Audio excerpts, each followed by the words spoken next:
23. All falls.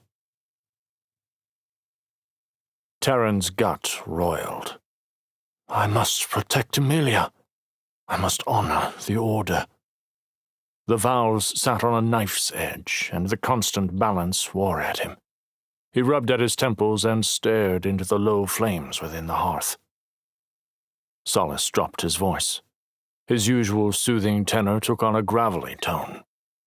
Terran cocked his head and looked at his aging mentor. His heavy brows and prominent cheekbones added to the severity of his expression. Things are not as they were when you were last here. Division has sprung up amongst the Order, and it is on the verge of spilling into the public realm.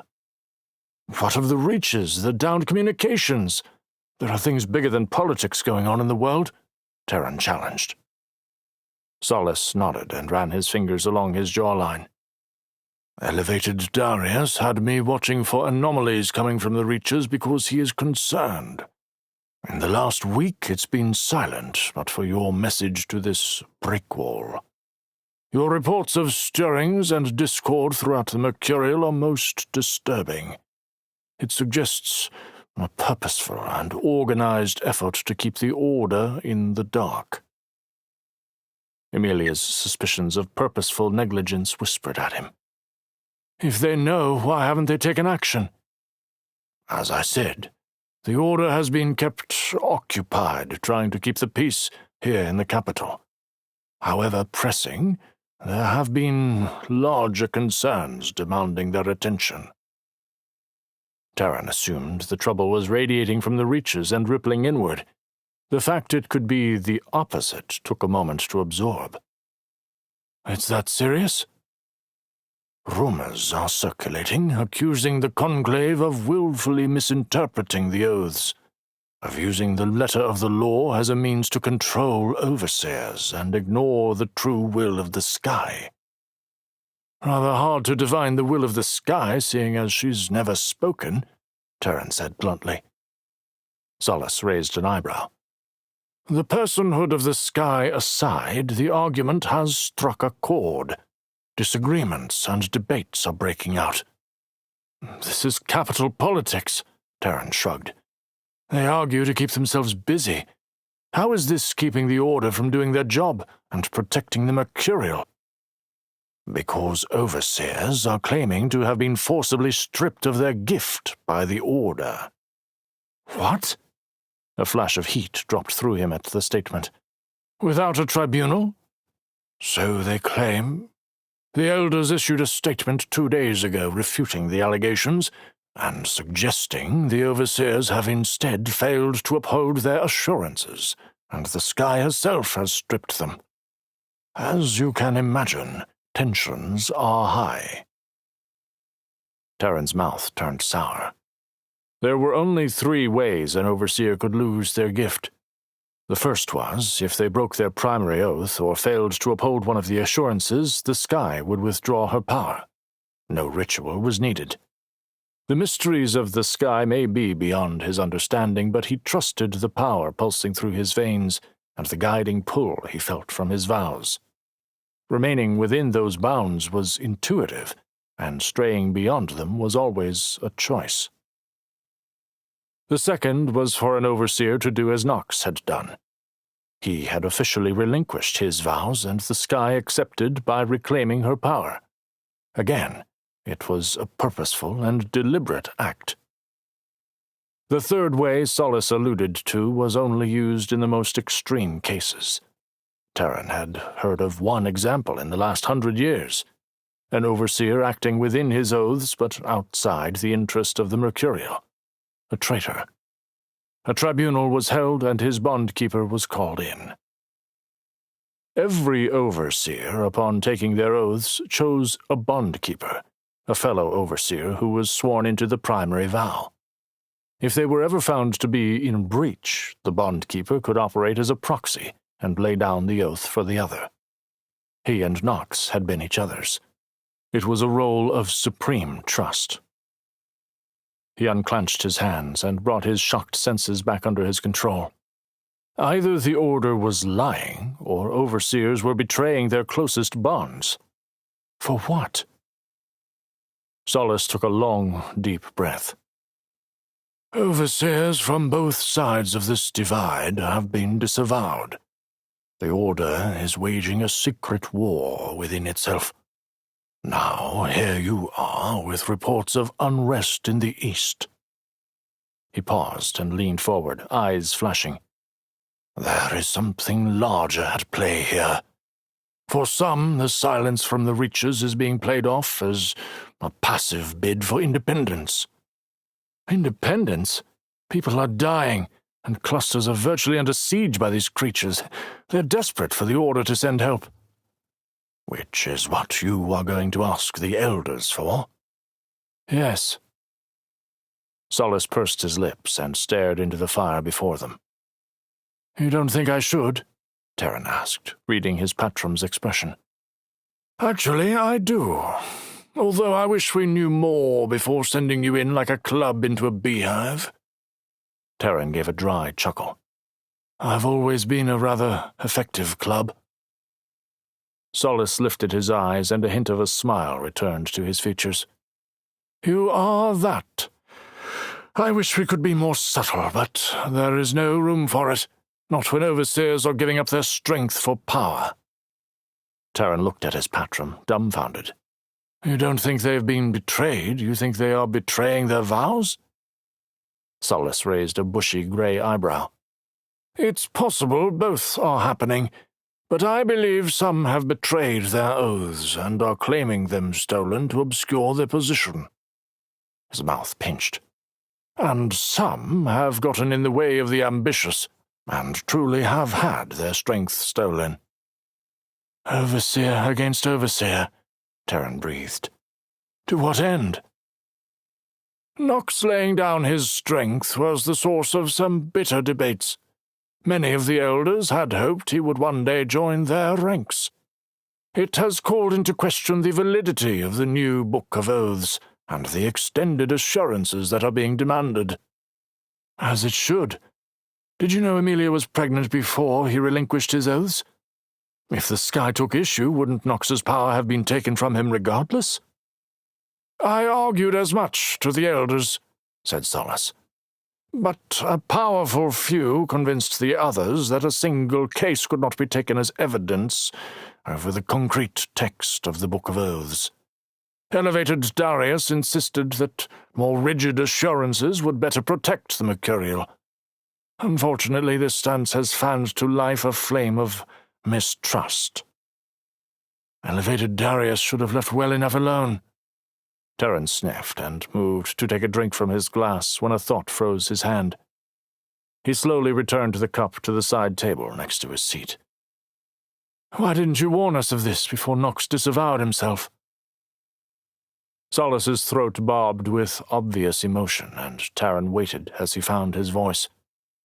When he spoke, it came out a near whisper, shame lacing the words. Nox and I spoke of it at length. I didn't know the Elevated's plan to make an example of him. Only a single drop of blood is required as proof the Sky's power is released. Darius could have maimed Nox by cutting his hand as he did, but even if Nox knew the lengths to which Elevated Darius would go, it wouldn't have changed his mind. The uncertainty Nox expressed echoed in Terran's memory. Did I do the right thing? How can you know that? He could have fought, he could have kept his power. Terran tried to untangle the emotions raging through him. Emilia was right. Nox could have been spared. He didn't fight for the same reason he laid down the power in the first place. He didn't want to bring trouble to Rickon. He wanted to shield Emilia from those in the Order that would seek retribution if he rebelled. He laid aside his oaths to protect those he loved. You along with them, Terran. A fresh wave of grief at the true cost of his friend's sacrifice rocked through him. Don't others see this manipulation? Others, yes. All? No. Solace gave a weary shake of his head and leaned forward, his deep-set eyes boring into Terran's own. Overseers are not mindless drones. Not every elder or member of the Conclave is a grasping power-monger. Even elevated Darius, in his own way, is trying to protect the Mercurial, misguided as this tactic may be. Yet, with very little effort, the Order is teetering on the brink of an internal war. The simple conclusion Solace obviously wanted him to reach dropped into his lap. You think someone is stirring dissension within the Order on purpose? I do. Solace stood with a jerk and began to pace. These debates are not new, but the way it's spilled out of control is unprecedented. With the trouble in the Reaches, a larger plot must be considered. If someone is orchestrating drama here in the capital to distract the Order, the Mercurial could be in very real danger. Or... He stopped and stared into the fire. Or? Terran prompted. It is a coincidence. The beasts are following a natural cycle we know too little about. And this internal unrest is ours alone. Unfortunately, we won't know the full stakes until they are upon us. Terran frowned. That's not helpful. It is.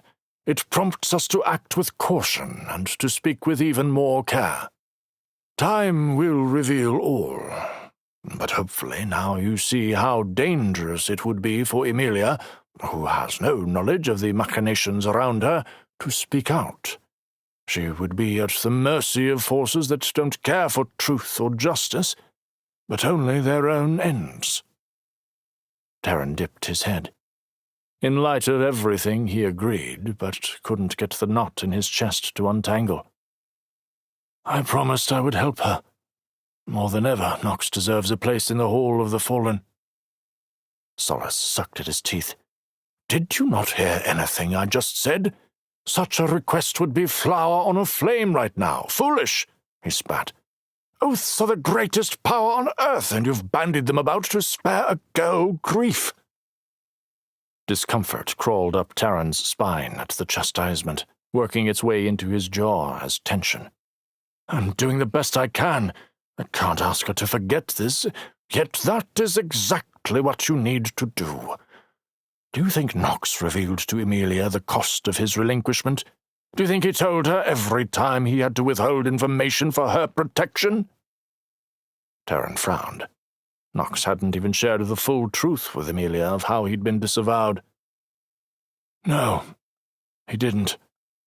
Because he understood the role of each vow. One protects the Order, the other protects the bonded. In each he was honoring her and their vow, and most importantly keeping her safe. I would have instructed you on such things had you not leapt into a bond before talking with me. He might have both been spared. Terran didn't trust himself to speak, but instead focused on slowing his breathing and tethering back with a rush of adrenaline. He bit out 2 words. I promised. The pressure in his chest eased with the words, and Solace regarded him with a measuring look. Isn't there something we can do? Allow her space to speak, but without involving the Conclave or Elevated? Maybe we could ask a few elders who could listen without feeling pressured by public politics? Solace held his gaze for a long moment before he sighed. Possibly.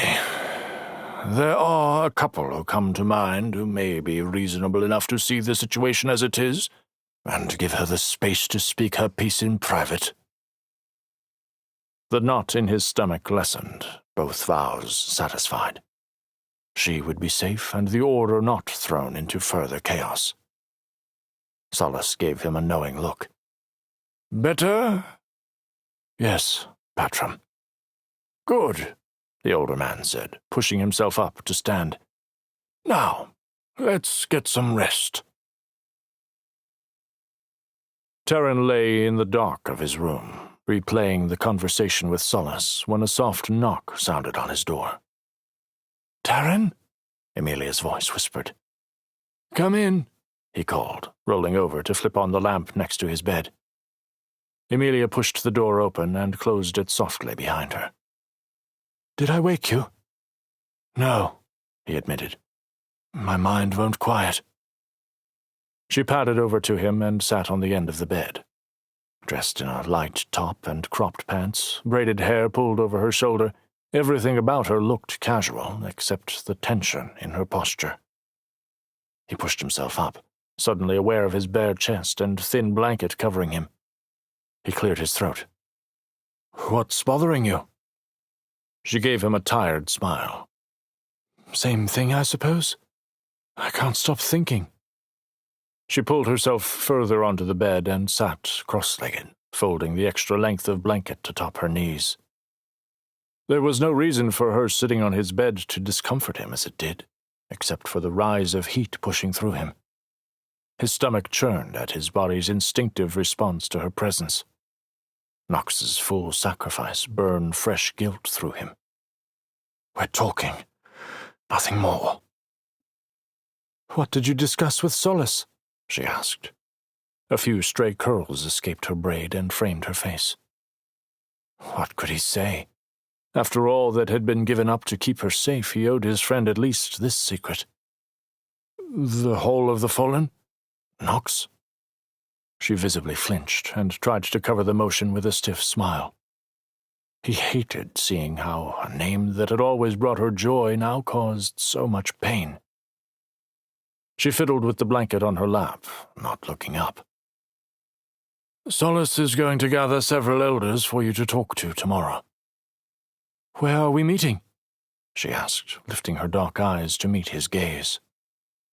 He hesitated, confused by the intensity burning behind the question. "Here? Solace thought it would be easier than to involve the whole conclave." "Easier for whom?" she snapped, her suspicion plain. The tension of his two vows returned, and with it the now familiar constriction of his throat. "Make this work. You'll be able to talk openly without risking serious consequences." "That's why we exchanged vows. They can't touch me." He rubbed at the back of his neck, searching for the words. It should have been enough. "It's not a guarantee. If we meet here, these elders can hear our situation without outside politics playing a role. It's our best chance for Knox." "Are you lying to me?" Her dark brown eyes searched his, testing. "No." Her expression softened and her chin trembled. "I'm sorry. I know you're in the middle. I just can't fail him now." Tears started to fall, and he moved instinctively, pulling her to his side and wrapping his arm around her. "You could never fail him. Knox would be so proud of you." She laughed through her tears. "He would not." He smirked and squeezed her tight. "You're probably right, but after he was done being angry for risking yourself, then he'd be proud." Emilia let out a half-formed laugh and leaned into his shoulder. "Thank you, Terran." "Of course, Em." Terran reached for her hand and wove his fingers into hers. It felt too natural, as if they'd done this 1,000 times before. A comfortable silence held a few more heartbeats before a sickening thought spiked through Terran. This is the vow. No, it couldn't be. Keep her at a distance, or she may not be willing to release you. Would that really be so bad? As if sensing the shift in his thinking, she reached up and traced his jaw with her free hand. The easy laughter of a breath before vanished, and he stilled. Her touch set his skin on fire in a dangerously pleasant sort of way. "I'd never have made it here without you." She rolled to sit on her knees, bringing their faces level. Any words he had stuck in his throat. She held his gaze for a long moment before she leaned in and brushed her lips against his. The soft press of her mouth called to life every desire he had repressed since speaking the vows. A low groan escaped his chest. "We can't." The kiss deepened, burning through him with white-hot fire as Emilia straddled his waist. Her lips left his to track kisses across his jaw and down his neck. He ignored the voice screaming in the back of his mind and instead let his hand trace the curve of her hips and the length of her thigh. The loose strands of her hair tumbled across his chest, tracing new lines of heat, and a desperate hunger clawed up from within his soul. He cupped her face, drawing her close, and kissed her again, taking her in with his every breath, reveling in the sweetness of her mouth. The moment consumed them both until they broke apart, breathing heavily. Emilia looked as flushed as he felt, more of her curls having broken free to dance around her face in the lamplight. He lifted a hand and brushed a strand from her cheek. Her eyes mirrored his own desire, and like a dousing of cold water he leaned back against the wall. Clarity returned. He'd seen this look before. The same look she and Knox had shared in secret glances when they thought no one was watching. He had been around enough to catch them in their own secret world on more than one occasion. He'd roll his eyes and tease them good-naturedly before making a hasty exit. This look, calling him to life, was not his. Emilia. Oh, Sky, what am I saying? I can't. This is the Oath's power. I know the power they hold. I also know now what I want. She reached for him again, but this time he caught her hand in his and he pulled it into his chest. We said we would lay down these oaths when we returned to Rickon. Moments like this fuel the oath and strengthen the bond between us. She sat back and considered him for a moment. A soft smile pulled at her lips and touched her eyes. I want to face the future with you. No more of these half-measures, intention and action. I want to bind myself to you fully. The hand holding hers trembled as his eyes widened. She raised her eyebrow questioningly. She ran her fingers through his hair. He swallowed. We need to be careful, he pleaded. Wait, and give ourselves time. Emilia traced his bottom lip with her thumb. Now. No, but if you... I don't need an out. He took a shaky breath, and she leaned in, a victorious gleam in her eye. Did you mean the vows you spoke to me? He pulled back, shocked. Of course I did. Then hear this. So did I. His heart pounded over the voices of dissent in his mind, drowning them out in its thrumming beat. She leaned in, and her whisper brushed his cheek. And I am claiming you. She kissed him again, this time with intent that melted his bones.